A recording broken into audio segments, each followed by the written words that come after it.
राजधानी लखनऊ राष्ट्रीय कायस्थ महापरिषद करेगा कानपुर में राष्ट्रीय कायस्थ महासमागम का आयोजन। लखनऊ राष्ट्रीय कायस्थ महापरिषद आगामी 21 व 22 दिसंबर 2022 को कानपुर में राष्ट्रीय कायस्थ महासमागम का आयोजन कर रहा है। इस वृहद समारोह में देश के कोने कोने से और विदेश से लगभग 3000 कायस्थ शामिल होंगे। ये समारोह कानपुर के रेलवे ग्राउंड साकेत नगर में आयोजित किया जा रहा है। महापरिषद के अध्यक्ष E0 मयंक श्रीवास्तव ने बताया कि इस कार्यक्रम का उद्देश्य हजारों कायस्थों को एक छत के नीचे लाकर उन लोगों को दिखाना है जो हमसे हमारी संख्या पूछते हैं। ऐसे लोगों से ये भी कहना है कि वे स्वयं गिनकर बताएं कि हमारी संख्या कितनी है। उन्होंने कहा कि अब कायस्थ युवा को नौकरी मांगने वाला नहीं बल्कि नौकरी देने वाला बनाना है। उन्होंने कहा कि हमारा संकल्प है कि इस समागम से लगभग 2000 युवकों को नौकरी देने वाला बनाकर भेजेंगे। सांस्कृतिक कार्यक्रम के अंतर्गत एक शाम शहीदों के नाम मंचित किया जाएगा। दूसरे दिन 22 दिसंबर को सुबह से MOSOMOEO के लिए रोजगार मेले का आयोजन होगा। इसमें अनेक सरकारी संस्थाएं अपना स्टॉल लगाएंगी और युवा उद्यमियों को काम का ऑर्डर देंगी। उद्यमियों को वहीं लगे बैंक के स्टॉलों से लोन की सुविधा भी उपलब्ध कराई जाएगी। अखिल भारतीय चित्रांश महासभा के राष्ट्रीय अध्यक्ष संजीव वर्मा ने कहा कि वह लखनऊ और आसपास के जिलों से बड़ी संख्या में चित्रांशों के साथ समागम में शामिल होंगे और इस महासमागम की सफलता के लिए तन मन धन से अपना पूरा सहयोग करेंगे।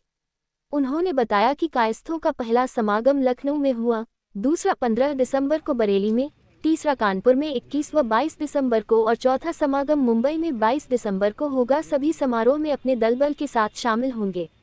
Bureau report, Uttar Pradesh state news. भाई मैं लखनऊ से ज़्यादा लोगों को लेके वहाँ पहुँचूंगा, कार्यक्रम को सफल बनाऊंगा। लखनऊ ही नहीं, साथ में आसपास के भी जो ज़िले हैं जहाँ हमारी संस्था काम कर रही हैं, वहाँ से अनएम्प्लॉयड बच्चों को लेके वहाँ पहुँचेंगे, जिनको वहाँ समझना है कि कैसे हम अपना खुद का व्यवसाय कर सकें और अपने व्यवसाय करते हुए और अनएम्प्लॉयड लोगों को उसमें नौकरी दे सकें।